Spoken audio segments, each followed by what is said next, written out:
que vous allez bien en ce jour de solstice d'été, le jour le plus long de l'année. 21 juin, un mardi à 10 heures, donc horaire et jour un peu particulier pour ces lives Live Your Dharma qui sont d'habitude le dimanche soir. Là, c'est parce que j'interviewe une personne qui se trouve à Bali. Donc, on s'est adapté aux horaires, aux fuseaux horaires. Et puis voilà, je trouve ça chouette de faire la 50e de ces lives. Je vois Chloé qui nous rejoint le jour de la journée internationale du yoga. On va donc faire monter Chloé tout de suite.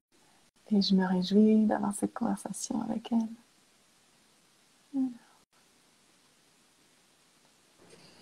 Hello. Hey, salut, ça fonctionne. Je t'ai coupé dans ta présentation du coup. C'est pas grave. Je me sens toujours un peu obligée de meubler au début parce que je sais jamais combien de temps ça va durer la connexion. Il n'y a aucun souci. Alors, moi, je me vois super bien. Toi, je te vois un tout petit peu à contre-jour. Je suis à contre-jour. Est-ce que si je touche sur l'écran... Alors, attends. C'est juste que je trouve quand même plus sympa qu'on te voit bien aussi. Voilà, là, on te mieux. voit. Ouais, mieux. Super. J'ai l'impression qu'au niveau du son, on est bien. Enfin, moi, je t'entends bien.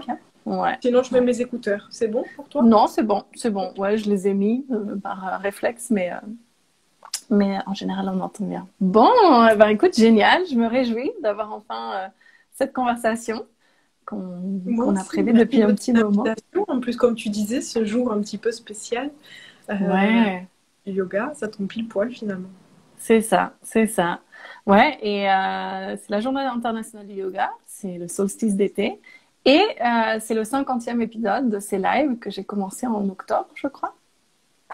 J'en ai fait un par semaine, voire deux au début.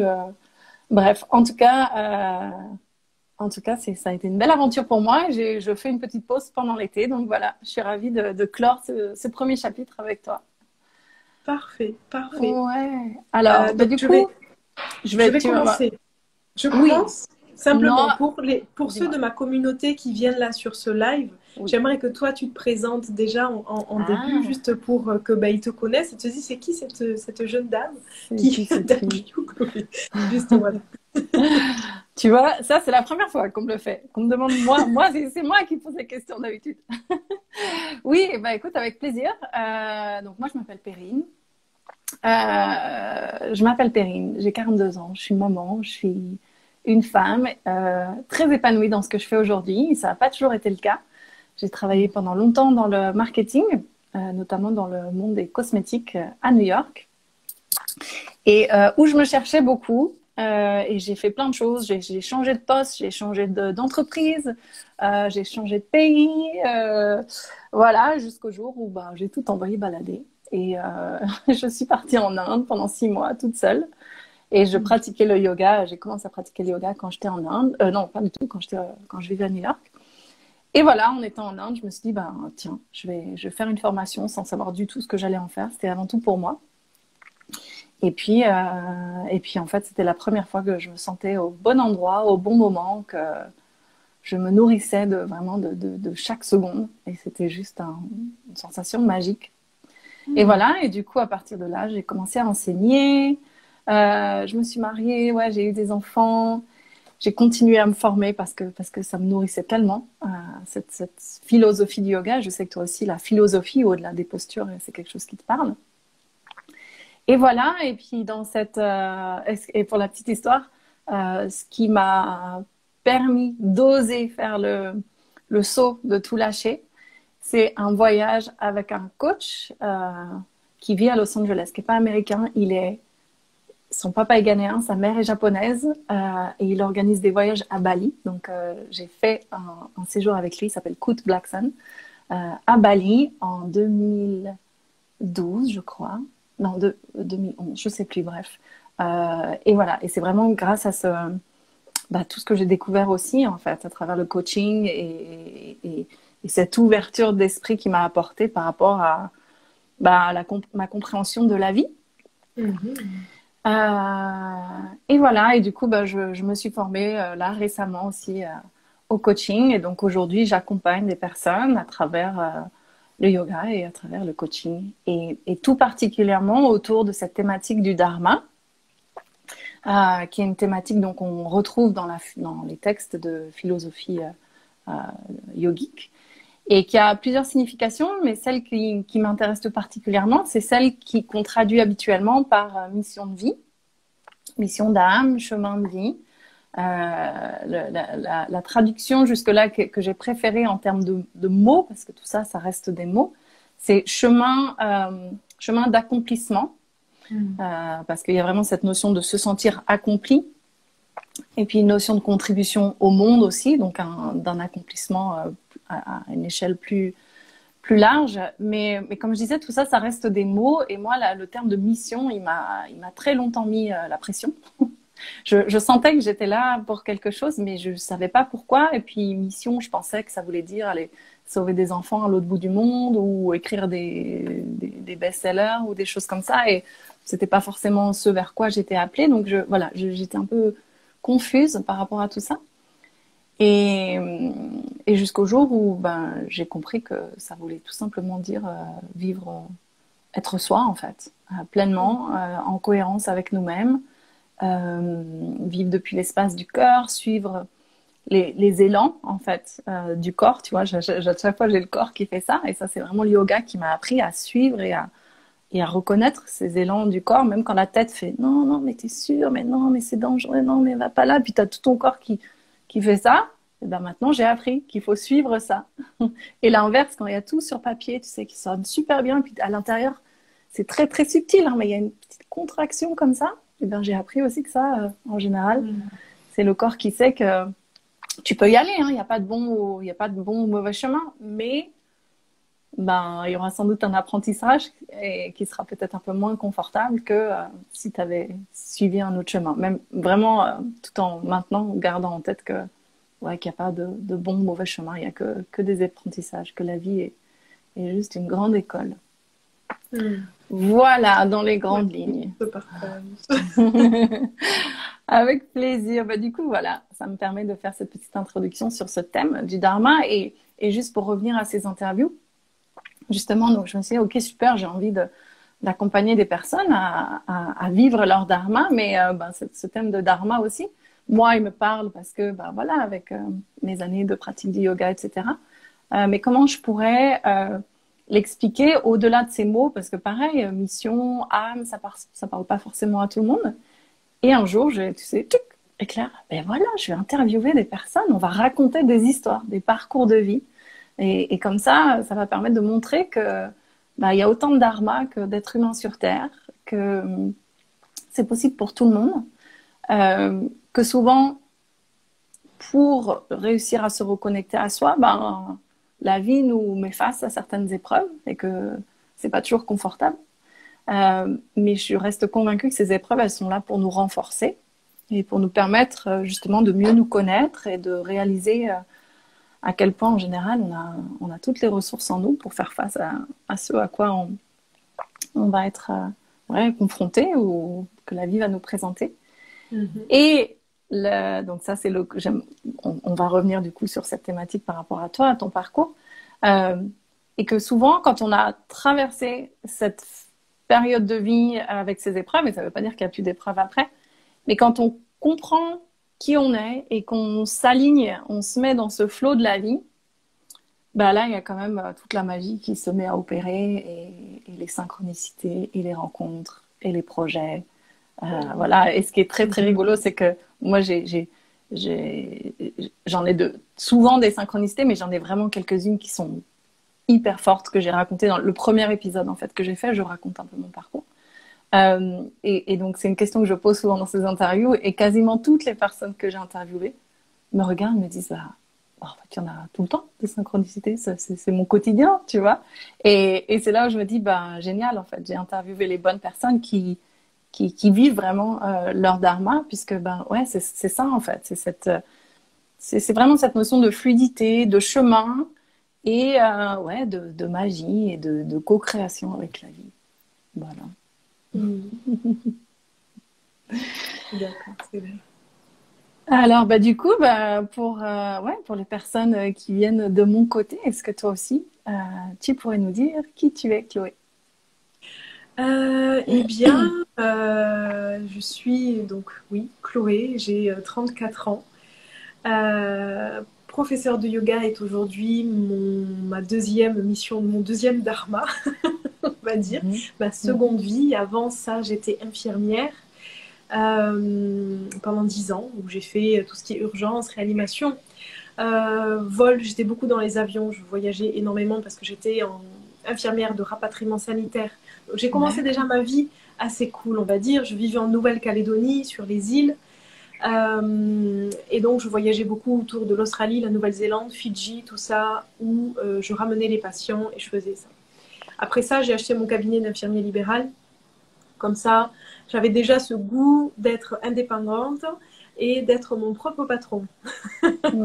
J'avais un petit peu du mal avec le fait d'être dans une case et le fait qu'on me dirige. C'est vrai que c'est pas quelque chose que je suis très fan. Donc, le fait de pouvoir avoir mon cabinet d'infirmier libéral, ben, ça m'a permis d'avoir un petit peu, moi, d'être ce premier patron et puis finalement un business, même si c'est dans la santé. Je dirige en fait cette boîte, il faut que ça tourne, il faut se lever le matin, c'est énormément de responsabilités, il faut se lever tôt. Et puis finalement, tous ces patients, ces 30 personnes que je vois dans la journée comptent sur moi. Donc ça, il a fallu que je fasse avec pendant à peu près 6 ans. Et après un voyage en Inde aussi, tout s'est transformé et je me suis dit, non, je ne veux plus faire ce métier. Bref, c'était mon métier de petite fille. Je rêvais d'être infirmière. Pour moi, il n'y avait que ça qui comptait. Si je n'avais pas mon concours, je ne savais pas quoi faire de ma vie. Donc, c'était vraiment quelque chose qui me tenait à cœur. C'est, ben, comme on dit, c'est des métiers à vocation, des métiers médicaux, sociaux, tout ça. Sauf que je suis allée au bout, je suis allée dans mes limites en me disant que moi, finalement, l'approche du soin de la santé se faisait beaucoup par l'approche holistique, par l'approche alternative. J'étais vraiment un petit peu baignée là-dedans déjà et je trouvais que mon métier d'infirmière me limitait à donner des pilules et en fait à être avec des personnes très âgées qui n'ont plus finalement cette ouverture d'esprit d'aller chercher dans les émotions, les traumas. Voilà. Certaines mamies, oui, les infusions, c'était OK. Après, aller plus loin, c'était problématique. Donc en fait, je me suis dit non, il fallait que je change ça. Et cette reconversion a été un vrai challenge parce que ben, on sait la qualité de vie qu'ont les infirmières libérales aussi, hein, financièrement. C'est beaucoup puis ne serait-ce qu'avoir qu'un diplôme infirmier. On a du travail partout, tout le temps, quand on veut. C'est finalement une sécurité. De se dire j'arrête, je vends mon cabinet et je pars faire autre chose de ma vie qui va s'associer à de l'aide à la personne, mais à ma façon. Donc finalement, je ne savais pas du tout que j'allais faire professeur de yoga. Je suis arrivée à Bali en me disant, je vais faire quoi? Je suis allée sur Internet, j'ai vu une formation de yoga. Je me suis dit, bon, allez, OK. Tu avais déjà pratiqué?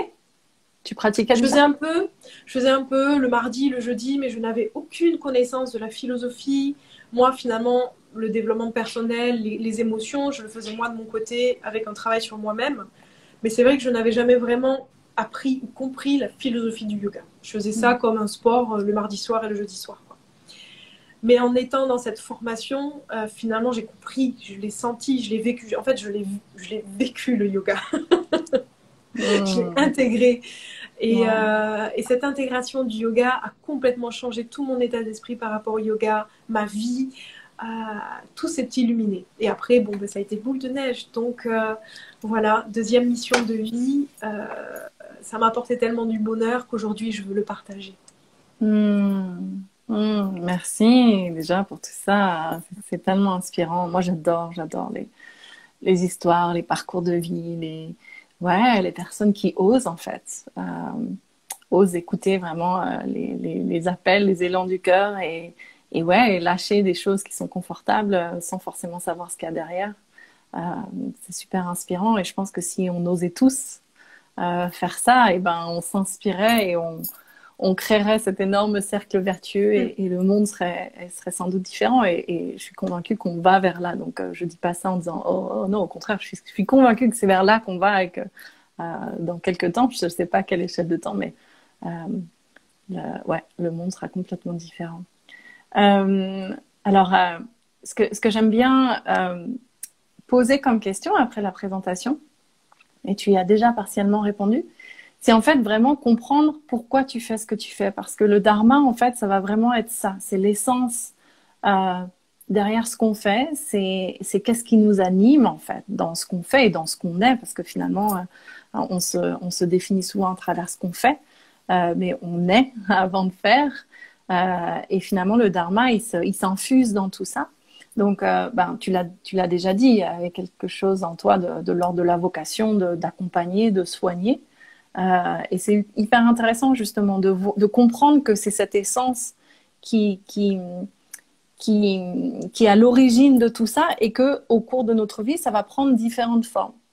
Donc toi, ça a commencé par voilà cette carrière, enfin je sais pas comment on dit, ces années en tout cas d'infirmière.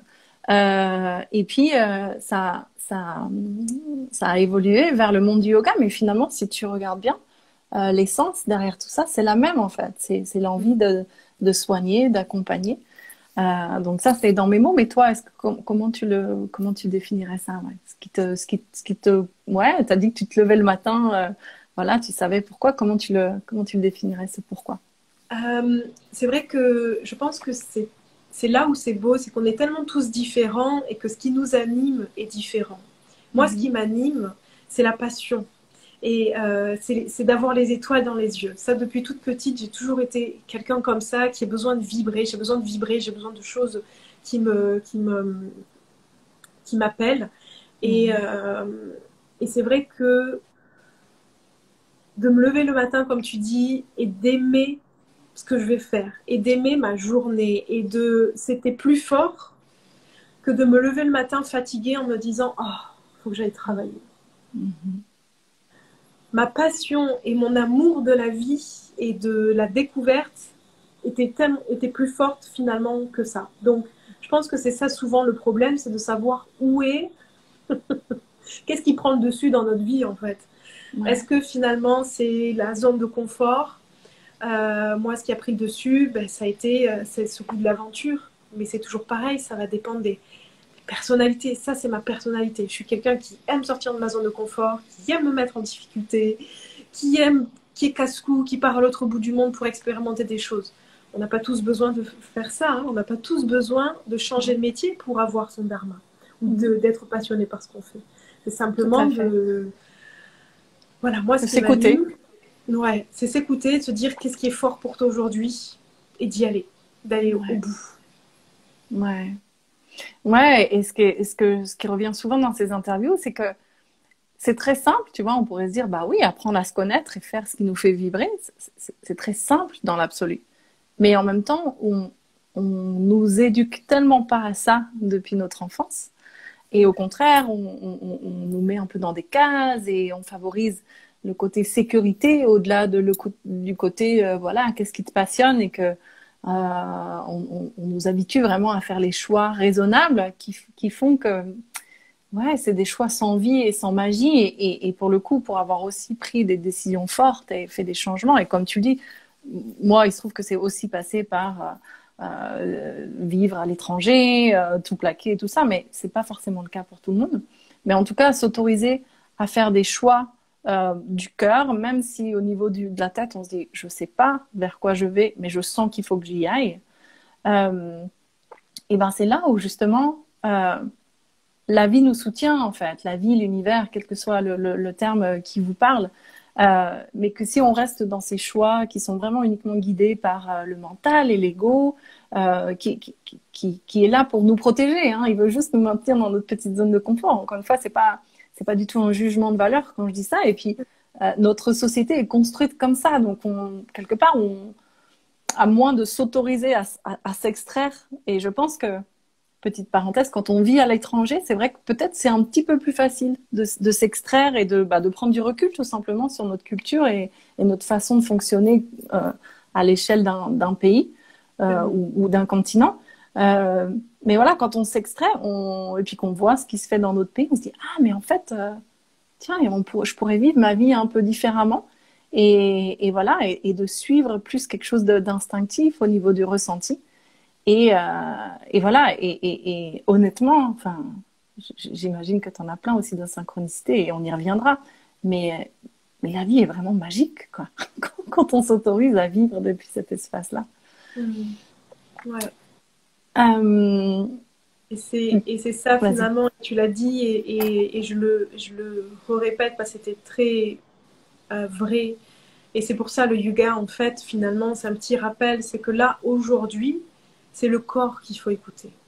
C'est revenir au corps, c'est revenir au corps, c'est revenir à ce que le corps te dit, pas la tête. Notre société nous fait nous écouter la tête, tout est dans l'esprit, tout, ils le veulent, ça, justement, pour ce contrôle-là, pour nous rabaisser et nous faire sentir plus petits et dévaloriser. Mais finalement, si on revient à l'essentiel, la priorité aujourd'hui à écouter, c'est le corps. Et une fois qu'on sait connecter au corps, on sait l'écouter, on sait écouter les émotions, on sait écouter ces guides en fait qui nous servent l'émotion, on sait écouter nos maladies, nos maux, et en fait on sait suivre notre vie. Et le yoga permet ça. Le yoga est la définition même de cette reconnexion au corps, de savoir se dire quand on a peur de passer à l'action, quand on a peur de changer les choses, c'est parce qu'on est trop là-dedans et qu'on n'est pas assez connecté au corps. Donc, le yoga est à ça, vraiment. C'était le petit rappel de se dire que comment on se reconnecte à son corps. En l'utilisant, en pratiquant. Ouais. C'est ce que je répète, je pense, tous les jours, plusieurs fois par jour, ne serait-ce que par mes filles. Quand elles me disent « Mais maman, j'arrive pas à dessiner. » Bah, tu t'entraînes en fait. Et en fait, c'est vrai pour tout. Tous tes muscles, que ce soit la connexion au corps, la connexion à son intuition. Si on veut maîtriser une posture de yoga, bah, en fait, il faut juste faire, se mettre dans l'action, se mettre dans le mouvement. Et pour rappel, justement, pour effectivement contribuer à cette petite ode au yoga, le yoga, pour rappel, ça veut dire union. Donc, c'est vraiment l'union entre, l'âme qu'on est, parce que on est des âmes qui sont venues s'incarner dans un corps pour vivre une expérience sur Terre. Et en fait, c'est cette union à ça, à tout, en fait, à tout ce qui nous entoure. Mais ça commence par une union à nous-mêmes. Et on parle de corps, et ce qui est super intéressant aussi avec le yoga, c'est qu'il nous apprend finalement qu'on a différents corps. Le corps physique, le corps énergétique, le corps émotionnel, le corps mental, le corps spirituel. Donc vraiment, le yoga nous apprend à nous reconnecter à tous ces différents plans de nous-mêmes. Et dans certaines philosophies, peut-être justement, on va être très porté sur le côté spirituel aux dépens du corps. Mais c'est vrai que moi, j'aime beaucoup ça aussi dans le yoga, parce qu'on part de ce corps physique, en fait, qui est là pour une raison et qu'il ne faut pas oublier et qui a surtout tellement de sagesse, tellement de sagesse. Vraiment, le corps sait, en fait. Avec le mental, on peut se raconter tellement d'histoires, mais le corps, il sait. Donc, réapprendre à le toucher, ne serait-ce que le toucher, à en prendre soin, à le mettre en mouvement et à l'écouter. C'est vrai que pour ça, le yoga, c'est un outil juste incroyable. Incroyable. Ouais. Du coup, si on revient à ton parcours, donc aujourd'hui, voilà, prof de yoga, qui vit à Bali, qui a une partie de vie où tu faisais aussi quelque part quelque chose de l'ordre de la vocation, ce terme de vocation, il a une résonance très forte avec le mot dharma. Est-ce que, je disais tout à l'heure que parfois la vie nous met des challenges, des épreuves sur notre chemin pour justement nous aider finalement à nous reconnecter à nous-mêmes et à ce qui nous anime. Est-ce que toi, dans ton parcours de vie à toi, il y a des épreuves aussi que tu as dû traverser et j'aime bien dire que aussi inconfortable, et je fais exprès d'utiliser le mot confortable et pas dur parce que j'essaye au minimum vraiment de porter des jugements de valeur sur ce qu'on vit. Et avec le recul, il y a des choses que tu as traversées et pour lesquelles tu peux presque ressentir de la reconnaissance aujourd'hui en te disant, en fait, si j'avais pas vécu ça, je saurais pas qui je suis aujourd'hui. Ouais.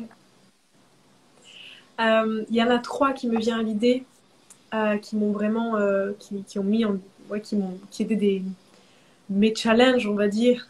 Avant, le premier, ça a été beaucoup de relations toxiques amoureuses, ce qui m'a permis d'être dans finalement la tristesse, l'effacement, la dévalorisation. La deuxième, ça a été des problèmes de santé alimentaire, des problèmes digestifs, ce qui fait que pendant 10 ans, j'ai un petit peu lutté avec mon corps, dysmorphophobie, crise de boulimie, prise de poids, perte de poids, prise de poids, perte de poids, et impossible de savoir quoi manger après ça. J'en parle beaucoup par rapport à la candidose, par rapport à bref, tout ça.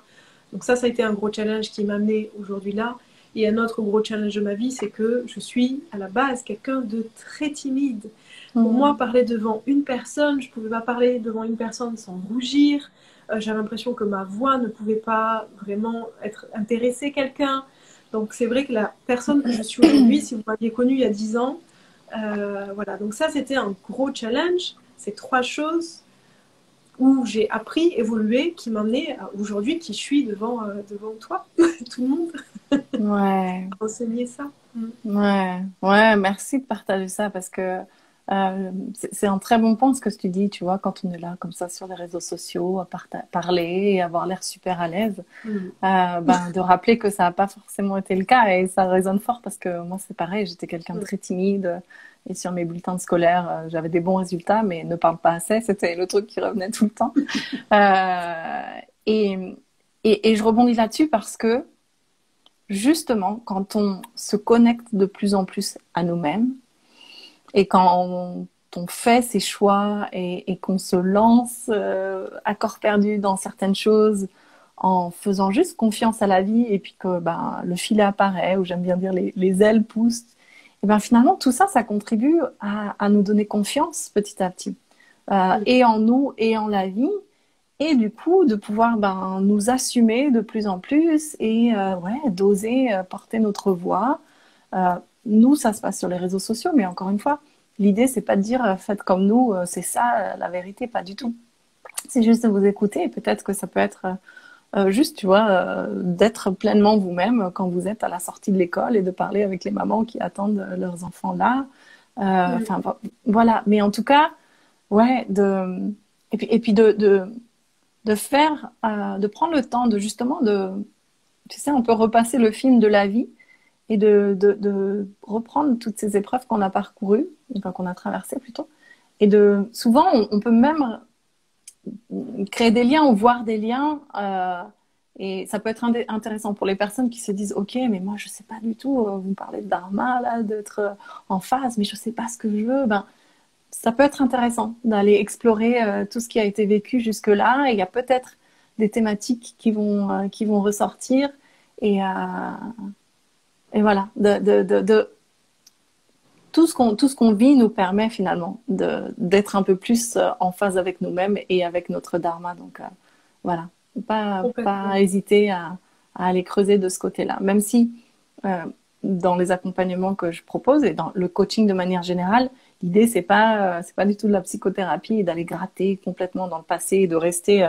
C'est OK, je comprends ce qui s'est passé avant et ensuite, je tourne l'objectif vers où est-ce que je veux aller et ce qui se passe aujourd'hui et quel est le point B vers lequel je veux aller. Mais il faut bien partir de quelque part. Donc, exactement. Ouais. Vas-y, tu voulais rebondir? Non, ça me fait penser ce que tu dis à. Il y a souvent cette erreur qui est faite mission de vie, dharma, de se dire bon, c'est quoi? C'est quoi mes dons? C'est pourquoi je suis là? Il faut que je me rende utile. Et finalement, je vois tous ces gens qui parlent de mission de vie et en fait, je sais pas quelle est ma mission de vie. Et en fait, ils sont dans ce cycle-là de roue qui tourne et qui finalement sont entêtés à vouloir trouver à tout prix une mission de vie et qui finalement perdent un petit peu cette énergie, cet espoir et reste dans finalement ce côté négatif de la mission de vie plutôt que quelque chose de positif. Et il faut savoir qu'on est tous à des étapes différentes, des compréhensions différentes et que notre incarnation même est différente, que toi, ce que tu dois vivre n'est pas la même chose que mes expériences. Et certains, en fait, finalement, ça va prendre beaucoup plus de temps. Peut-être que la mission de vie, comme tu dis, sera simplement d'être bien, d'être une magnifique maman à la maison qui s'occupe de ses enfants sans forcément avoir de travail, sans forcément, ou ne serait-ce que peindre et s'occuper et d'élever des fabuleux enfants. Ça peut être déjà une mission de vie, ou ne serait-ce de savoir en fait quelle c'est mon thème un peu du réel aujourd'hui, parce que c'est vrai que je l'entends beaucoup en ce moment. Quelle femme, en fait, tu as envie de devenir? Déjà, ça avant tout. Si rien ne t'anime à l'extérieur, c'est pas en cherchant à l'extérieur que ça va venir. Non, viens trouver en toi ce qui t'anime, ce qui te fait vibrer. Ça prend du temps, ça prend d'aller un peu à chercher à l'intérieur, de libérer des choses. C'est un travail introspectif pour simplement arriver à un but du quotidien, être heureux, être épanoui. Et des fois, pour certains, c'est simplement ça, en fait, l'expérience. Expérimenter d'être heureux quand vous vous levez chaque matin. Pas forcément d'avoir une mission de vie pas possible ou de parler à des milliers de personnes sur Instagram. C'est ça. Voilà, c'est petit rappel. Ouais, complètement. En fait, c'est s'autoriser à écouter ce qui est juste pour nous, au-delà des injonctions culturelles, en fait. Parce qu'aujourd'hui, on croit que réussir sa vie, c'est voilà, avoir un bon boulot et un bon paycheck à la fin du mois et avoir une maison à tel âge et un enfant à tel âge et un chien à tel âge. Et en fait, c'est difficile de s'écouter à travers toutes ces injonctions-là. Donc, c'est réussir à prendre du recul par rapport à ça et vraiment au plus profond de moi, est-ce que c'est ça qui me fait envie? Ou est-ce que je sens qu'il y a quelque chose d'autre? Et s'il y a quelque chose d'autre, s'autoriser à tirer ce petit fil sur la pelote. Mais c'est vrai que c'est pas facile parce qu'il y a beaucoup de pression, mine de rien. Il y a beaucoup de pression. Donc voilà, surtout faire preuve de beaucoup de douceur et bienveillance avec nous-mêmes. Et c'est un chemin, hein, parce que moi, la première, je peux avoir encore des périodes de doute et de questionnement et de tout remettre en question. C'est un chemin, en fait. C'est pas du tout une destination. Un chemin d'écoute de chaque instant. Ouais. Et puis, comme tu le disais aussi avant, l'entourage, en fait. Comme tu me disais, c'est peut-être un peu plus facile de sortir du cadre et tout. Et c'est vrai que je pense que ça a été aussi pour ça que je suis sortie du cadre. J'ai choisi la facilité.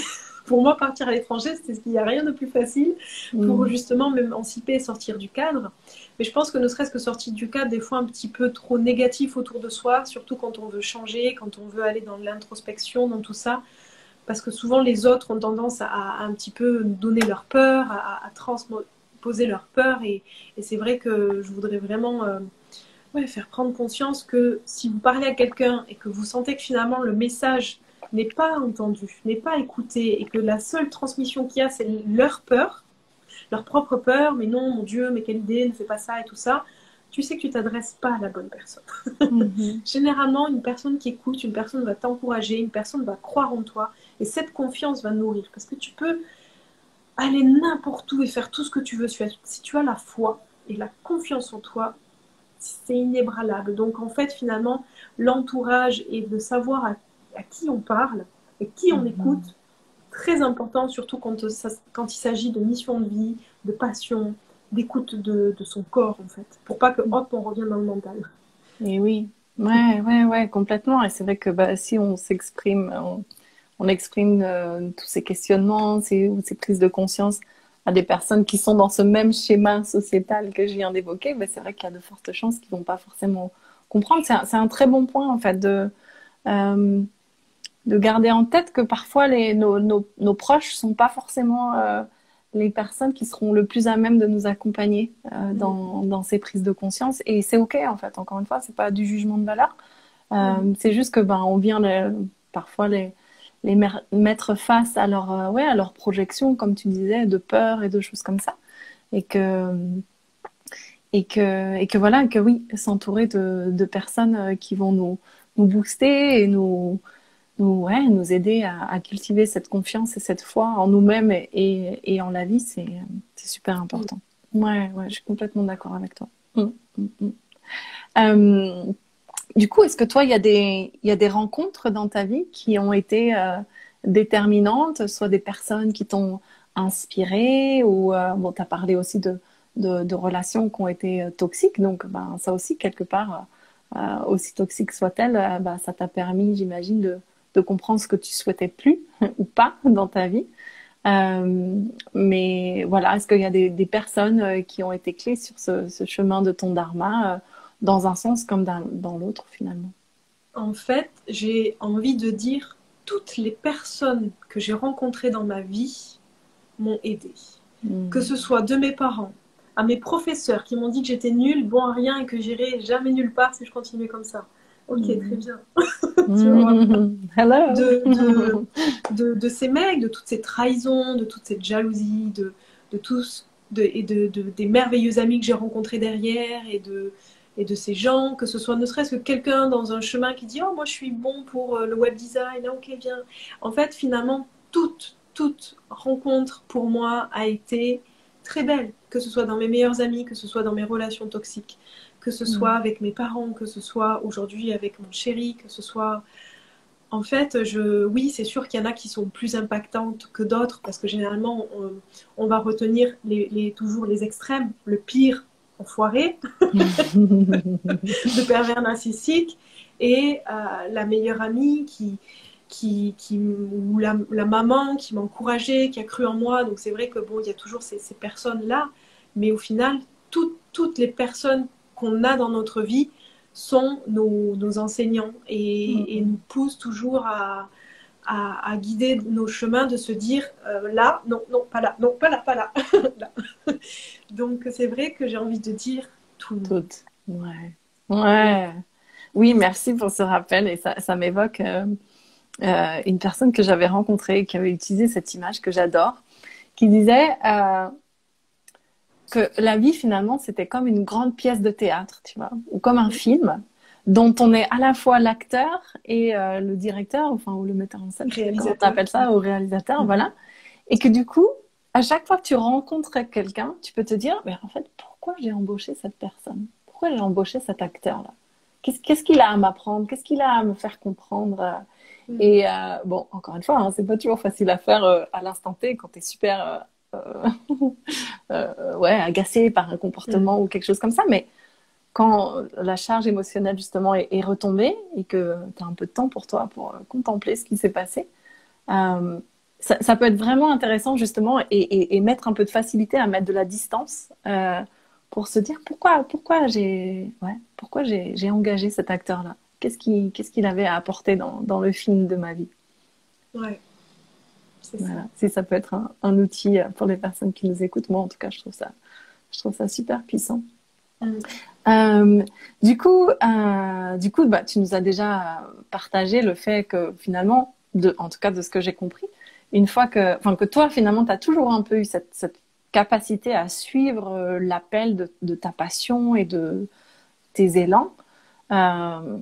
Et de ce que je comprends dans ce que tu as partagé jusque-là, la vie t'a soutenu en fait dans ces projets, ces sauts dans le vide que tu as pu faire quand tu as vendu ton cabinet. Donc, est-ce que tu aurais soit envie de revenir sur ça ou partager d'autres synchronicités, des moments où tu te dis waouh, mais c'est juste incroyable quoi, ce qui se passe dans ma vie. J'aurais envie de partager ce qui est important de savoir. En fait aussi, je reviens un petit peu dans le fait qu'on soit tous différents. Je pense qu'aujourd'hui, avec les connaissances en human design, en astrologie, le fait de savoir que toi, moi, nous tous, on a chacune une force, on a chacun un peu une carte, un guide. Et en fait, moi, c'est vrai qu'en tant que lion, ascendant sagittaire, générateur, c'est-à-dire que je suis une énergie qui peut faire 10 000 choses dans la journée, tous les jours, qui va de l'avant, qui sort de ma zone de confort, parce que, entre guillemets, je suis un petit peu née comme ça et programmée. Câblée. Voilà, câblée comme ça. Ça fait les lunes, tout, c'était un petit peu mon human design, tout était un petit peu pour que Chloé va s'incarner dans ce corps et elle aura cette énergie-là, en fait. Et donc, solaire. Forcément, il y a des choses qui vont être plus faciles et qui vont venir naturellement pour moi, en fait, de faire ça. Et c'est vrai qu'il y a plein de personnes qui vont se sentir un tout petit peu dévalorisées ou pas bien parce qu'ils n'ont pas cette énergie, ils n'ont pas cette façon de prendre des risques ou tout ça, mais parce qu'ils ont d'autres cartes en leur possession et qu'il faut voir différemment. C'est là où c'est important toujours d'apprendre à se connaître, d'utiliser des outils pour apprendre à se connaître et de se dire, ok, bon, moi, je suis pas un générateur de feu. Moi, je suis plutôt un poisson tranquille, un cancer, très émotionnel. Je suis plutôt un projeteur en human design. Donc, c'est-à-dire que, voilà, je vais avoir besoin de 4 heures de travail par jour, pas plus, parce que j'ai un cerveau qui fonctionne énormément. Je suis beaucoup dans... Donc, en fait, utiliser cette force-là de, toi, t'es quoi? T'es fort dans ta façon de communiquer, dans ta façon de t'exprimer par le corps, dans ta façon de penser, d'écrire. Et je trouve que c'est là où c'est important de se connaître, de se dire, bon, là, c'est pas moi ou c'est pas ma force. Moi, par exemple, ma force, c'est pas dans l'écriture. Je fais des fautes à chaque mot. C'est pas ma force. Par contre, j'aime ce magnétisme de parler, de m'exprimer. Donc, en fait, je ne vais pas aller demain aller écrire un livre parce que ça va me mettre en difficulté. Je vais regarder tous ces littéraires qui sont incroyables et oui, ça pourrait être mon challenge. Mais je veux dire, je vais dans ma force, quoi. C'est confortable pour moi. Et je pense que quand on commence en fait à choisir son dharma, à aller dans sa mission de vie, je trouve que c'est toujours bien pour être aligné, en fait, être aligné à ce qu'on est, à qui on est, à soi. Eh bien, il faut évidemment y aller avec son énergie, sa propre énergie, et pas faire comme elle parce qu'elle fait et que voilà. C'est le faire avec être soi-même en fait. C'est vraiment incarner son soi. Et pour ça, il faut, oui, apprendre à se connaître. Donc, dans les missions de vie, c'est pour ça qu'il faut toujours faire, prendre et laisser quand on écoute la vie des autres aussi, parce que ça sera peut-être pas exactement copier-coller pareil. Et ça ne veut pas dire que c'est un échec, ça ne veut pas dire que pour toi, tu as essayé et que c'est pas ça. Non, c'est simplement qu'il faut que tu le fasses toi, à ta façon, avec ton énergie. C'est ça. Ouais, ouais, merci. C'est tellement important ce que tu dis. Et à nouveau, je peux pas m'empêcher de faire des parallèles avec notre système culturel. Tu vois, à l'école, quand sur toutes les matières, on regarde là où t'es bon, là où t'es moins bon. Et finalement, qu'est-ce qu'on fait? On se focalise sur là où on est moins bon et on va aller faire des cours je sais plus, de soutien dans ces matières-là. Alors qu'en fait, si on prenait le problème différemment et qu'au contraire, on se concentrait sur ce qu'on fait super bien, ce qui nous vient naturellement, souvent, du coup, c'est ce qui nous plaît, ce qui nous intéresse, et ça change tout, en fait. Donc, de se focaliser sur ce qui nous caractérise, c'est vraiment un point très important. Et comme tu disais, oui, tu vois, dans l'idée, peut-être que pour certaines personnes, être prof de yoga à Bali, ça peut les faire rêver dans l'idée que pour être comme toi, entre guillemets. Mais effectivement, comment dire, ce qui est important avant de mettre en place tous ces changements de vie, c'est vraiment d'aller écouter comment je suis. Et encore une fois, au-delà des jugements de valeur. Et c'est vrai que moi, je sais que je suis plutôt introvertie. Et tu vois, ne serait-ce que le thème introverti par rapport à extraverti, il est plus connoté, tu vois, quelqu'un d'introverti, on va l'imaginer, alors que l'extraverti, dans son coin, voilà, pas heureux, limite dépressif, alors que l'extraverti, il rayonne. Et en fait, d'ailleurs, c'est surtout en anglais que j'ai compris, enfin, quand je vivais aux États-Unis, que j'ai compris cette subtilité, que finalement, l'extraverti, c'est celui qui se nourrit au contact des autres et de l'énergie des autres, alors que l'introverti, il a juste besoin de plus de temps seul et dans le calme. Et je me souviens notamment pendant les confinements, que moi j'ai très très bien vécu, d'être dans ma petite bulle avec ma famille, ça m'allait très bien parce que j'ai cette nature-là d'introverti et que, par exemple, une de mes sœurs qui est plus extravertie, elle, ça avait été plus difficile pour elle. Mais c'est juste pour montrer, encore une fois, qu'il n'y a pas de bonne ou mauvaise façon d'être, en fait. Il y a juste à s'autoriser à être, même si la société met en avant ou valorise plus certains tempéraments, mais que du coup, quand on essaie de se forcer à rentrer dans une case qui n'est pas la nôtre, c'est beaucoup plus difficile de se sentir épanoui. Donc vraiment, oser être nous pleinement et reconnaître, moi, en fait, je n'aime pas être avec du monde. Je parle plus pour moi, là, mais de manière générale, ou comme tu l'as très bien dit, voilà, moi, je suis super à l'aise à l'oral ou au contraire à l'écrit et vraiment capitaliser sur ce qu'on préfère, en fait. C'est vraiment aussi simple que ça, ce qu'on préfère être et ce qu'on préfère faire. Ouais, ouais, ouais, merci. C'est plein de clés, là, pour les personnes qui nous écoutent pour commencer à faire ce travail d'introspection avant de se mettre en chemin. Ouais. Mais du coup, revenons sur les synchronicités, parce que je sais pas, moi je trouve que c'est toujours la partie qui me met, tu vois, les étoiles dans les yeux, quoi, les rencontres incroyables ou les. Synchronicité, c'est vrai que moi je travaille toujours la synchronicité, je l'associe à finalement mon pouvoir d'attraction, à ma manifestation. Ouais. On l'appelle synchronicité ou loi d'attraction. En fait, pour moi, c'est exactement la même chose. Tout ce qu'on est, ce qu'on pense, ce qu'on fait quotidiennement, on l'attire à soi. Donc en fait, finalement, si il y a des moments de synchronicité, c'est qu'on est en même fréquence que ce qui nous arrive dans notre champ de vision, champ réalité, on va dire. Et même finalement, le pervers narcissique est aussi une synchronicité, si on va jusque-là, finalement. Ouais. Nos problèmes digestifs ou nos problèmes de santé sont aussi une synchronicité, parce qu'on voit toujours les synchronicités belles. Les synchronicités, on a encore ce truc de négatif et de positif, et que les choses de synchronicité, on ne voit que les choses qui doivent être incroyables, le chèque un peu plus élevé que ce qui arrive, ou la personne, voilà. Et je pense qu'il y a aussi cette vision d'accepter les synchronicités, finalement, qui sont un peu moins cool, mais qui sont tout aussi une synchronicité qui fait qu'on va travailler et élever nos fréquences pour dire ça là, peut-être je veux une autre synchronicité. Donc, et pour moi, les plus belles synchronicités, ça a été, je pense, ne serait-ce que allez, on va parler relation amoureuse. C'est vrai que moi, ayant toujours attiré des personnes en manque de confiance en soi, et voilà, je ne me pose plus la question de pourquoi j'attirais ce genre de personnes. Hein, voilà. Et en fait, quand j'ai commencé à travailler sur moi, à vraiment être célibataire, à vivre cette solitude, à l'expérimenter, ce moment avec moi-même, eh bien, j'ai senti, en fait, après moi, quand j'ai arrêté d'être relation par relation par peur d'être seule, et de me reconnecter et de m'aimer. Eh bien, synchronicité que, on m'a amené un magnifique cadeau, l'homme avec qui je partage ma vie aujourd'hui, qui est exactement tout ce que j'avais listé dans ma petite liste. À toi, mon homme parfait. Et dans cette loi d'attraction, je l'ai tellement vibré parce que c'était en accord avec la nouvelle Chloé, cette Chloé qui aujourd'hui s'aime, cette Chloé qui n'a plus besoin d'être dépendante affective, cette Chloé qui n'a plus besoin d'être effacée pour qu'on puisse l'aimer un tout petit peu, lui donner des miettes.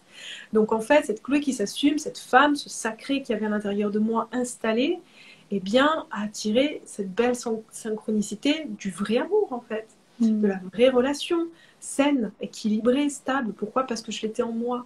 Donc cette synchronicité, ce théâtre-là, comme tu disais, eh bien, je l'ai employé cet acteur parce que j'étais prête à le recevoir, j'étais prête à l'accueillir.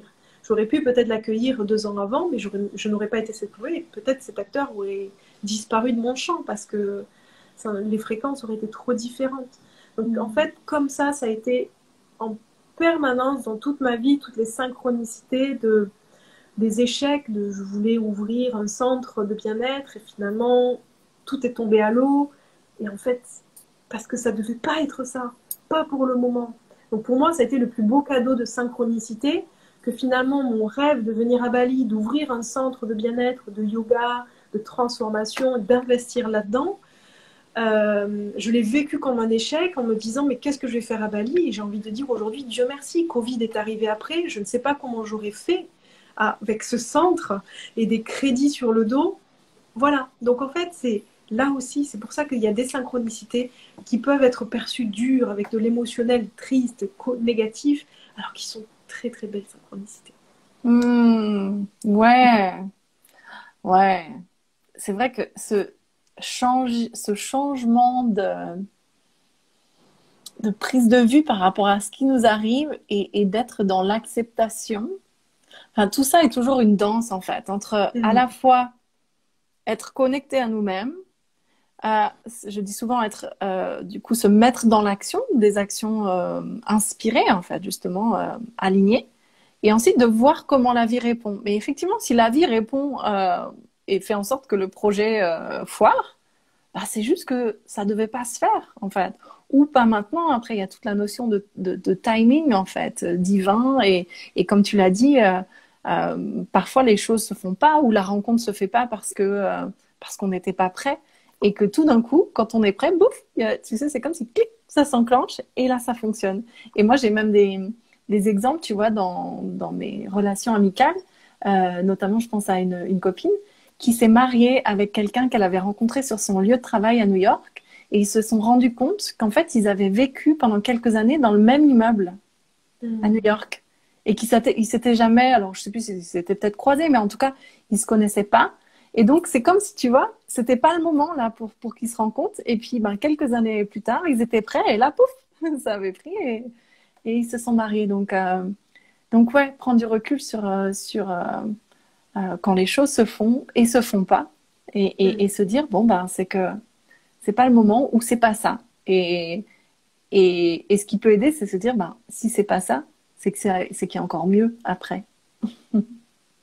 Ça peut vraiment aider à lâcher, en fait. Et c'est pour ça que je disais que c'était une danse, parce que ce que je dis souvent dans les interviews, c'est que toute cette thématique de la manifestation, on peut avoir tendance à dire, ah ok, bon, alors je vais rayonner depuis mon canapé et puis je vais attendre que ça se passe. On est d'accord que ça marche pas comme ça. Il faut quand même se mettre dans l'action. Mais ensuite, la partie lâcher prise, c'est quand, ben, ok, j'ai fait ce qu'il y avait à faire. Moi, j'aime beaucoup pour ça les accords Toltec aussi. Et me dire que je fais de mon mieux, en fait. Je crois que c'est le 5e ou le 4e, je sais plus.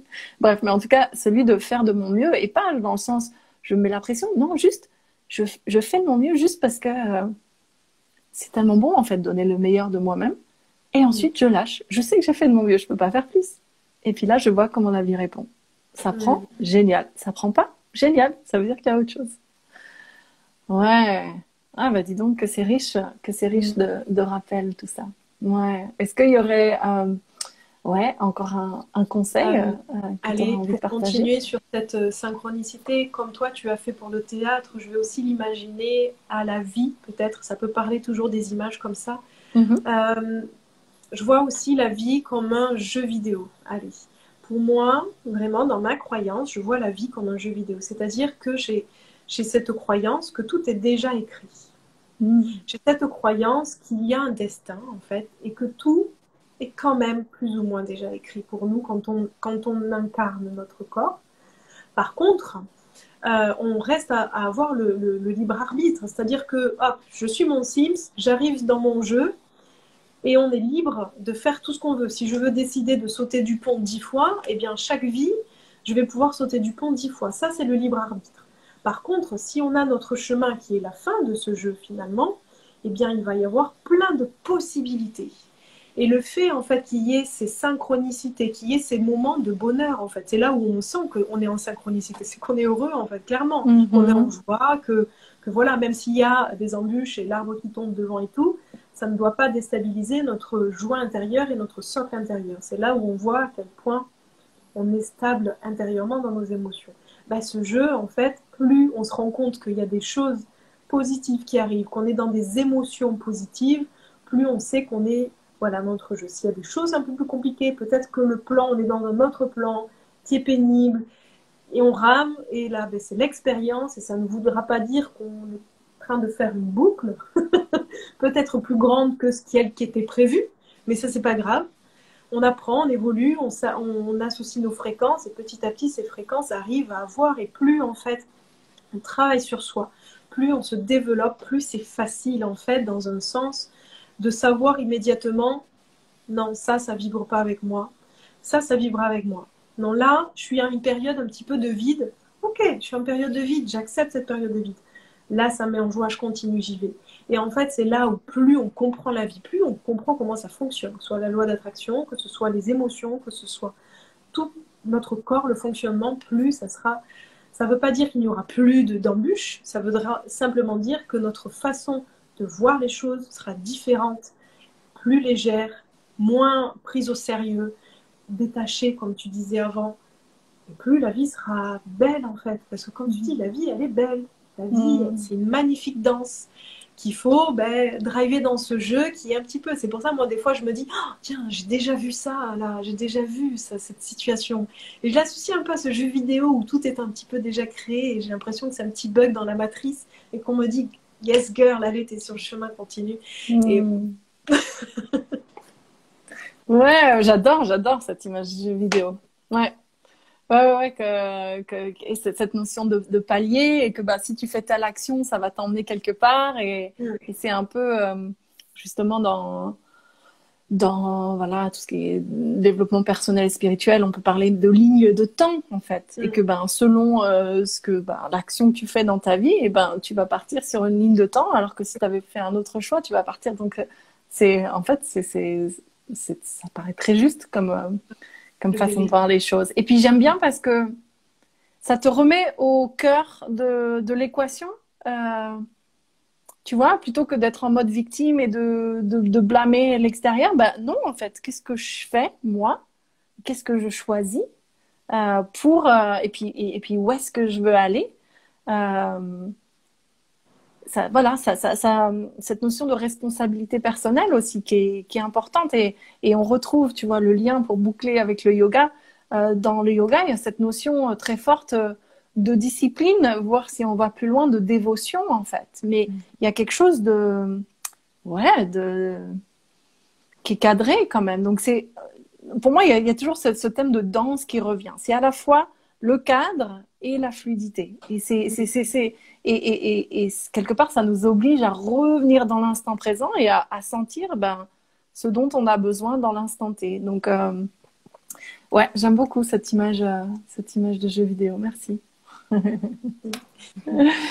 Et ben écoute, je crois ouais, ça fait presque 1 heure déjà qu'on parle. Moi, j'adore parce que c'est toujours 1 heure qui part super vite. C'est tout ce que j'aime en fait, parler de ça. Donc merci parce qu'à chaque fois, je pose l'intention d'inspirer au moins une personne et cette personne, c'est moi. Donc la mission est accomplie à peu près, non, même pas à peu près, à chaque fois, vraiment. Du coup, est-ce que tu aurais une actualité, ouais, quelle est ton actualité du moment? Où est-ce qu'on peut te retrouver? Je sais que tu viens bientôt en France. Oui, je viens bientôt en France pour organiser une retraite de yoga et transformation, parce que c'est vrai que j'aime associer au yoga tout ce qui est développement personnel, évolution de la femme. J'aime cette soutien de cette communauté féminine. Je ne veux pas dire être féministe, hein, je dis soutien de femmes et de reprendre ce pouvoir, reprendre ce féminin sacré et bref, sans que ce soit trop féminin sacré, que ce soit juste en tout, un pouvoir intérieur en fait, cette confiance qu'on a en les femmes qui va faire qu'on les ailes vont s'ouvrir et je trouve que plus on s'aide entre nous les femmes, plus c'est beau et plus ça a de la résonance et du pouvoir. Et donc cette retraite où je viens cet été, eh bien on va parler un petit peu de tout ça, de libération émotionnelle, libérer le corps, reconnecter au corps, que ce soit par la respiration, les étirements et tout ça. Donc ça, c'est ma nouveauté de cet été. Et c'est quand du coup? C'est alors du 30 août au 4 septembre. Donc c'est pendant la période de leur rentrée. Donc je sais pour les mamans, c'est pas évident. Mais j'ai des mamans qui viennent à la retraite, qui se font garder les petits par les merveilleux papas qu'il y a. Et voilà, ça sera à Osgore. Génial. Génial, génial. Bon, bah, si vous sentez l'appel, suivez, voilà, ce que vous ressentez dans le corps. S'il y a quelque chose, oh, mais j'aime trop cette énergie de Chloé, j'ai trop envie d'aller voir, d'aller me frotter à elle et ben, suivez ça, même si, oh là là, c'est la rentrée, ah ben non, ben, parce que au niveau du mental, il y aura toujours des histoires qu'on va se raconter pour se convaincre que c'est pas le bon moment et que c'est.